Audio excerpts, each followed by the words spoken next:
tiene la función, junto con la metionina y el ácido aspartico, en funciones de detoxificación a nivel del hígado. Y aquí tenemos. La prolina, habíamos dicho que era el único aminoácido que no tiene la estructura común de todos los aminoácidos, sino que está formado por un ciclo de 5 anillos de 5 átomos, dentro de los cuales se encuentra el grupo amino, la fenilalanina, que tiene un grupo aromático, y el triptofano, que tiene otro grupo aromático. Profesor, triptofano no es lo mismo que treonina, ¿no? Triptofano no es lo mismo que treonina, porque aquí dice en el bajado treonina, dice, no dice triptofano. No es lo mismo. No, la treonina es uno y el triptofano es otro. Son dos aminoácidos. Treonina, dice. Treonina, no, ahí hay un error de solo corregido en la presentación.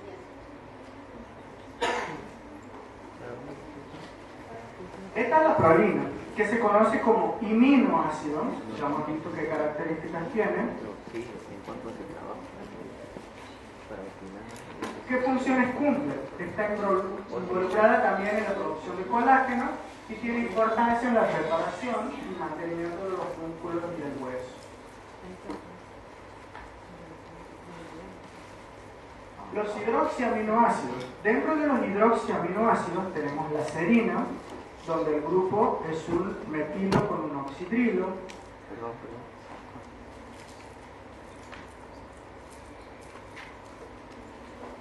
La treonina, aquí sí está la treonina,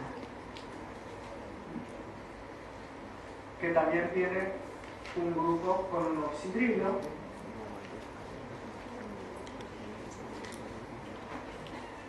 ¿Cuál es la función de la serina dentro de los hidroxiaminoácidos? Interviene en la detoxificación del organismo, en el crecimiento muscular y en el metabolismo de los ácidos grasos.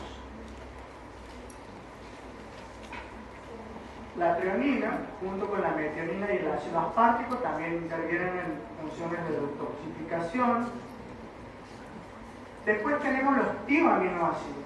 Los tioaminoácidos se caracterizan porque tienen un átomo de azufre en la cadena lateral de esta es la cisteína. Esto es muy importante, este átomo de azufre, porque estos tioaminoácidos, cuando veamos las estructuras de las proteínas, van a permitir que las moléculas de proteínas dentro de la misma molécula se unan aminoácidos entre sí a través de la función tio. Esta es la metionina. ¿Qué funciones tiene la cisteína? Junto con la L-lisina también interviene en procesos de detoxificación, principalmente de radicales libres, y también contribuye a mantener, por ejemplo, estructuras como son el pelo, la piel, las uñas. La metionina colabora en la síntesis de proteínas y es el aminoácido limitante, determina el porcentaje de alimento que se va a utilizar a nivel celular. A los aminoácidos ya lo hemos visto, esta es la prolina. ¿Qué funciones tiene la prolina? Está involucrada también en la producción de colágeno y en la reparación del músculo y hueso. Y ahora vamos a ver los aminoácidos dicarboxílicos y las amidas. Los aminoácidos dicarboxílicos, recordemos, tienen, además del grupo carboxilo del aminoácido, otro grupo carboxilo extra en su cadena lateral L, como por ejemplo el ácido aspartico y la asparagina.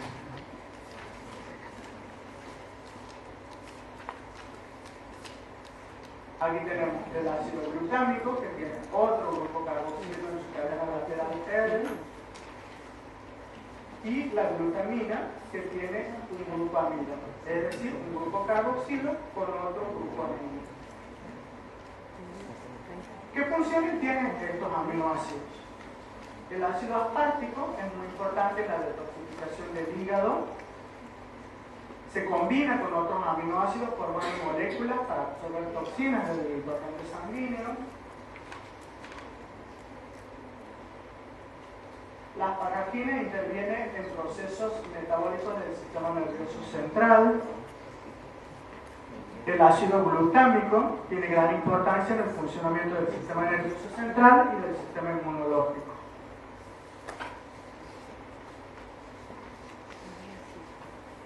La glutamina también interviene como nutriente esencial a nivel cerebral. Y ahora vamos a ver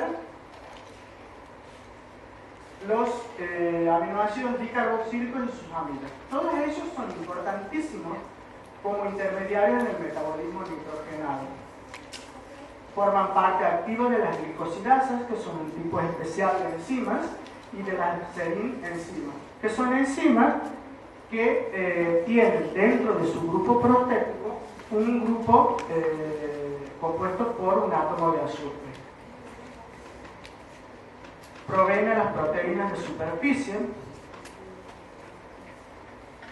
Y ahora pasamos a los aminoácidos dibásicos.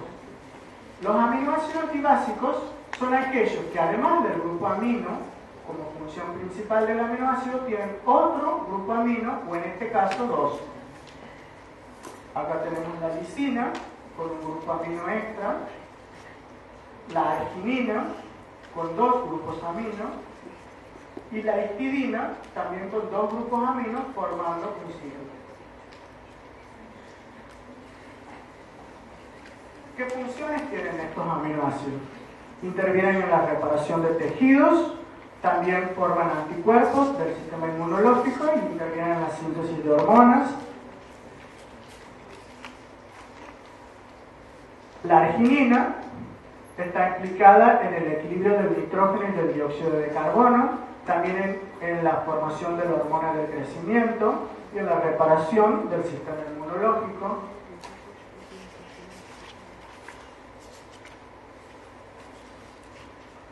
La histidina, en combinación con la hormona del crecimiento y otros aminoácidos, lo que hace es promover el crecimiento y la reparación de los tejidos y también interviene en el metabolismo del sistema cardiovascular. Y ahora vamos a ver un concepto muy importante para ustedes que están estudiando una carrera de nutrición, y es el concepto de aminoácidos esenciales. ¿Qué son los aminoácidos esenciales? Los aminoácidos se clasifican como esenciales y no esenciales en la dieta. Y son aminoácidos esenciales aquellos que se requieren en la dieta porque no se pueden biosintetizar. Es decir, el organismo humano, de esos 20 aminoácidos, puede sintetizar algunos, pero hay un grupo de aminoácidos en el cual la célula no es capaz de sintetizar ese tipo de aminoácidos y deben, por lo tanto, el organismo humano incorporarlo a través de los alimentos de la dieta. Esos aminoácidos se denominan aminoácidos esenciales. Esos aminoácidos esenciales de los 20 son 8 aminoácidos esenciales. La isoleucina, la leucina, la lisina, la metionina, la fenilalanina, la treonina, el triptófano y la valina. Estos 8 aminoácidos son esenciales porque la célula debe incorporarlos sí o sí de la dieta, de la alimentación que ingiere el ser humano. Los otros aminoácidos pueden ser sintetizados por distintas rutas metabólicas que tienen los tejidos. Y hay un aminoácido que es la histidina, que si bien no es un aminoácido estrictamente esencial, se lo considera esencial en distintas condiciones metabólicas del organismo. Cuando, por ejemplo, en el crecimiento de los niños y en las mujeres embarazadas. Los 9 aminoácidos están dentro de los 20 aminoácidos.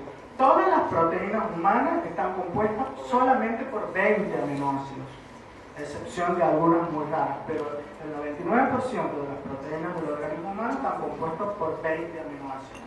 De esos 20 aminoácidos, la célula o los tejidos, hay 9 que no puede sintetizar. Esos aminoácidos se llaman aminoácidos esenciales. 8 son estrictamente esenciales y hay uno que se considera esencial dependiendo del requerimiento metabólico que tenga el organismo, como por ejemplo en los niños en crecimiento o en las mujeres embarazadas que tienen alta demanda de este tipo de aminoácidos. ¿Y en qué tipo de alimentos se encuentran esos aminoácidos? ¿En qué tipo de alimentos se encuentran los aminoácidos? Los aminoácidos se encuentran en las proteínas de la dieta. Todos los alimentos proteicos, carnes, huevos, proteínas de origen vegetal, todos están formados por proteínas.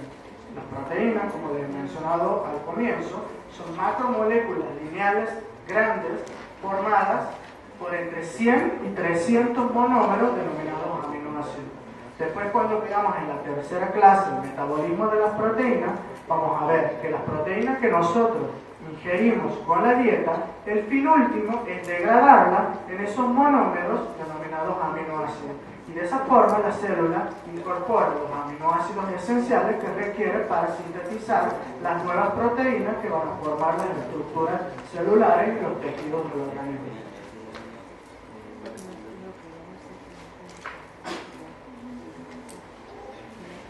Entonces, los aminoácidos esenciales son aminoácidos que no pueden ser sintetizados y que sí o sí tienen que ingerirse a través de la dieta.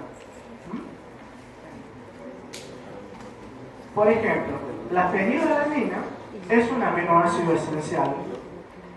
En cambio, la tirosina no. ¿Por qué? Porque en el organismo existe una enzima que se denomina fenilalanina hidroxilasa, que es capaz de, a partir del aminoácido fenilalanina incorporado de la dieta, sintetizar el aminoácido tirosina. Por lo tanto, la tirosina no es un aminoácido esencial y la fenilalanina sí. Esa es la diferencia entre uno y otro. Y aquí tienen otra vez la tabla de los aminoácidos esenciales en el ser humano, que son 9 y los no esenciales el resto.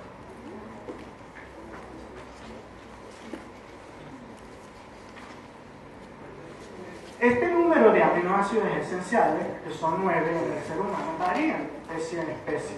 No todas las especies, tanto de mamíferos, de vertebrados o microorganismos, tienen los mismos aminoácidos esenciales.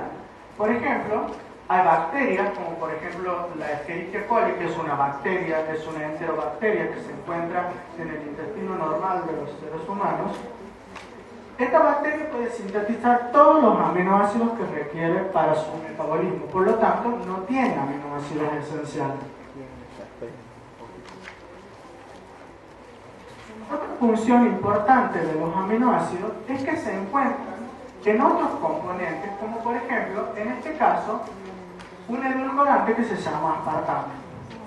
El aspartame en sí es un dipéptido formado por el ácido aspartico y la fenilalanina, y que es un edulcorante muy utilizado, que se utiliza en muchos productos y alimentos sintéticos. Los dos aminoácidos que forman el aspartame se encuentran de manera natural en muchos alimentos como frutas y verduras. Y esta es la estructura del aspartame, que es importante que ustedes lo conozcan como futuros nutricionistas. Está formado por una molécula de ácido aspartico, fenilalanina y un residuo que es metanol, formando un metilester. Por lo tanto, es un dipéptido, porque está formado por dos moléculas de aminoácidos. Este tipo de edulcorante se encuentra en millones de alimentos que ustedes van a encontrar en el mercado. Una gran variedad de productos de dietética, refrescos, bebidas, yogur, etc. Y hasta hoy no se ha encontrado ningún efecto nocivo para la salud, excepto en una rara enfermedad que se llama fenilcetonuria. Como vamos a ver más adelante, cuando veamos el metabolismo de los aminoácidos y el metabolismo de las proteínas, nosotros ingerimos las proteínas para el fin último obtener los aminoácidos que necesitamos para construir las propias proteínas de nuestro cuerpo. Pero hay una enfermedad que se llama fenilcetonuria, donde los pacientes que tienen esta enfermedad no tienen una enzima capaz de transformar la fenilalanina en tirosina. Hemos dicho que la fenilalanina era un aminoácido esencial, la tirosina no. Las personas que no tienen esta enzima se llaman fenilcetonúricos. Y esta es una enfermedad gravísima. Es una enfermedad que se manifiesta en los primeros días del nacimiento y que si no se tratan, produce un retardo mental severo. y los pacientes quedan con ese retardo mental durante toda su vida. ¿Cómo hacemos para tratar este tipo de pacientes? Le podríamos quitar totalmente la fenilalanina de la dieta, o sea, la solución para estos pacientes sería no darle fenilalanina. ¿Podrían tratarlos así ustedes? ¿Les recomendarían como nutricionistas no consumir absolutamente nada de fenilalanina? No, porque es importante. No, porque es un aminoácido esencial. Es decir, a pesar de que la persona acumula productos de fenilalanina tóxicos porque no tiene esta enzima que pueda sintetizar tirosina, no le podemos retirar completamente la fenilalanina de la dieta. Lo que sí podemos hacer es regularle las proporciones y las cantidades de fenilalanina que va a ir incorporando a lo largo de toda su vida. Y esa es una función que ustedes la van a tener como nutricionistas. Los nutricionistas tratan este tipo de enfermedades. ¿De qué manera? Formulan productos, calculan las proporciones y las cantidades de ese aminoácido que requiere ese niño o ese bebé, y de esa forma controlamos la enfermedad, evitamos que se formen productos tóxicos de la fenilalanina, porque no tienen esta enzima, y además le damos el aporte justo de fenilalanina como aminoácido esencial para que esa persona pueda sintetizar correctamente sus proteínas. Esa enfermedad, que se llama fenilcetonuria, actualmente se detecta mediante una prueba que se denomina tamiz neonatal, o pesquisa neonatal, o screening neonatal, que a través de una muestra, simplemente de unas gotitas de sangre que se toman del talón del bebé, se puede determinar la cantidad de fenilalanina, es decir, ese aminoácido presente en la sangre, y determinar si ese bebé tiene riesgo o no de sufrir esa enfermedad.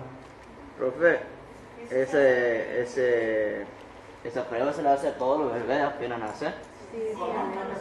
Sí, esa prueba se la hace a todos los bebés apenas nacen. La prueba del tamiz neonatal actualmente por ley es obligatoria en la Argentina de hacérsela a todos los recién nacidos. De todas formas, la fenilcetonuria es una enfermedad rarísima, tiene una frecuencia de alrededor de 1 en 100.000, por lo tanto no es una enfermedad común, pero sí es una enfermedad que si el bebé la tiene, se tiene que tratar dentro de los 10 a 15 primeros días del recién nacido. ¿Cuál es el tratamiento? Ustedes como nutricionistas le calcularán la cantidad de fenilalanina que hay que darle de comer a ese bebé en el preparado de la leche y demás, y de esa forma el bebé recibirá la cantidad adecuada de fenilalanina para que produzca sus proteínas, pero no se le acumulen compuestos tóxicos. ¿Sí? Profe, ¿y las leches ya vienen? ¿Hay alguna leche que ya tiene ese preparado? ¿Cómo? Si hay alguna leche actualmente que ya tiene ese preparado. Sí, ya vienen preparados comerciales que ustedes lo que le van a tener que decir a la mamá o al bebé qué cantidad por día, de acuerdo al peso de ese bebé, debe tomar.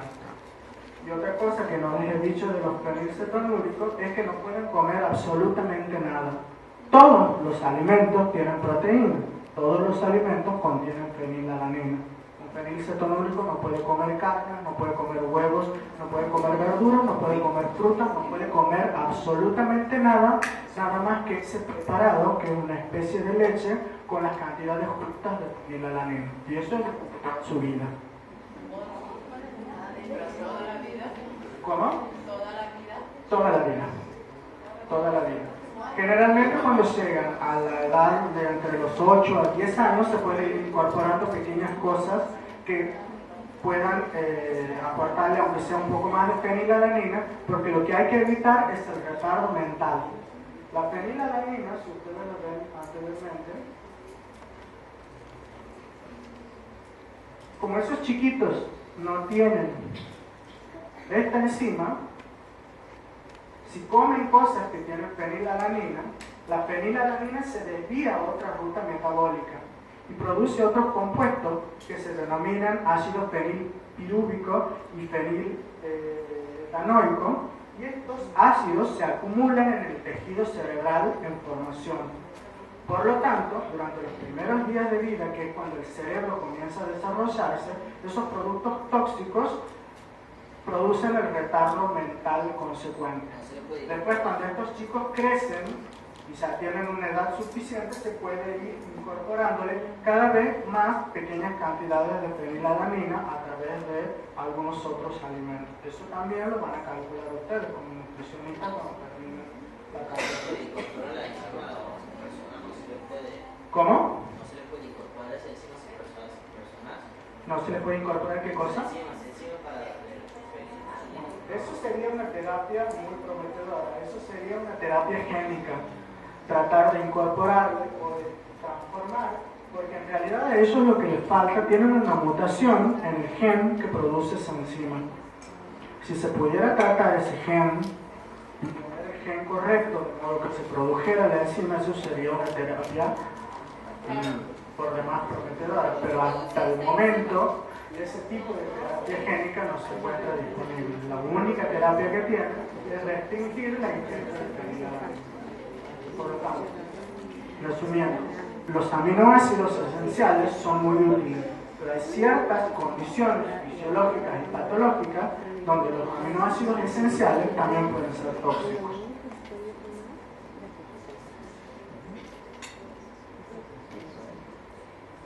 Esto es simplemente para resumirles qué es donde se encuentran los edulcorantes artificiales que tienen como base el aspartame. Obviamente estos chiquitos tampoco pueden consumir nada de eso. Profesor, un bebé recién nacido que tenga esa enfermedad, ¿Cómo? un bebé recién nacido que tenga esa enfermedad, se alimente con leche materna, no tendría problema. No se le puede amamantar porque la leche materna tiene un alto contenido de fenilalanina. No pueden tomar ningún tipo de leche, ni leche materna, ni leche de vaca, ni leche de soja, y no pueden comer ningún tipo de derivados proteicos. Hay una fórmula especial que viene para ese tipo de bebés que tiene las cantidades adecuadas de fenilalanina. Ya sabemos exactamente, es un polvo como si fuera una leche, ya sabemos exactamente qué cantidad de fenilalanina tiene. De esa forma, uno calculando la cantidad de ese polvo que la madre le va a suministrar diariamente al niño, podemos saber cuál es el aporte diario de fenilalanina que va a tener.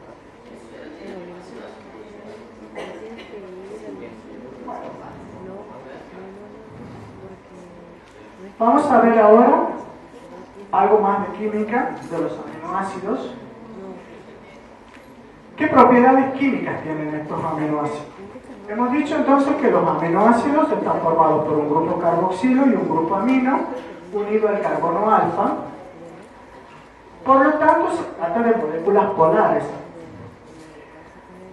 Estos aminoácidos se presentan como sólidos cristalinos, solubles en agua, y cuando están disueltos en agua, esta estructura denominada suite. Es decir, el grupo amino se protona y el grupo carboxilo pierde un grupo hidrógeno. Esto es lo que se conoce como formas suiteriónicas de un aminoácido. Por lo tanto, esa característica de los aminoácidos se conoce como moléculas anfóteras. ¿Por qué? Porque tienen un grupo ácido y un grupo básico presentes en la misma molécula.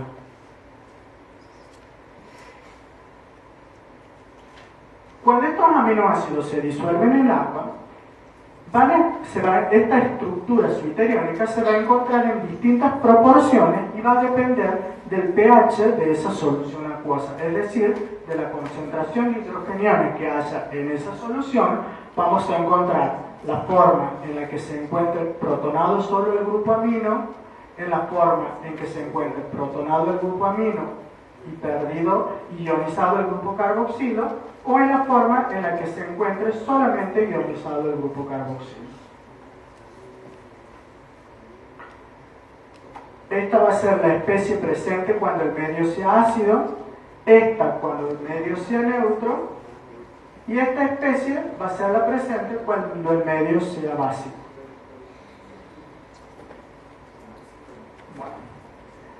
Es propiedad de molécula suiteriónica o anfótera de los aminoácidos, es muy importante. Si nosotros a un aminoácido muy sencillo, como por ejemplo la glicina, lo disolvemos en agua, medimos el pH y comenzamos a agregarle equivalentes de solución básica y graficamos en una curva el pH en función de la cantidad de base que nosotros le vamos agregando, vamos a tener una curva de este tipo, donde a medida que agreguemos equivalentes básicos, el pH va a ir aumentando hasta que va a llegar a un punto denominado punto isoeléctrico. Este punto isoeléctrico, que es una constante, es característica para cada tipo de aminoácido y define la molécula de aminoácido. A medida que agreguemos más equivalentes de base, el aminoácido pasará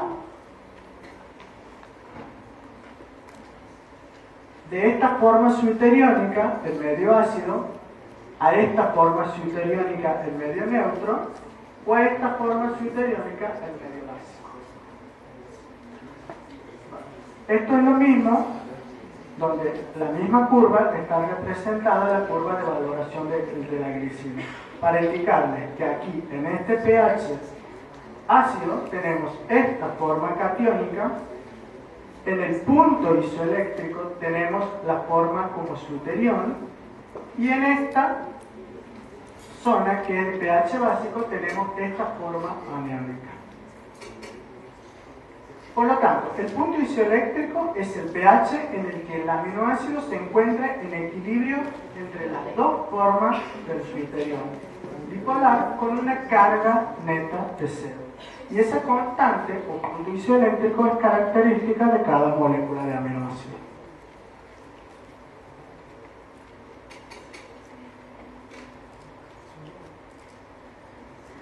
Aquí simplemente les he puesto una tabla para que ustedes vean que cada aminoácido, dependiendo del grupo R que tenga la molécula, va a tener un punto isoeléctrico determinado.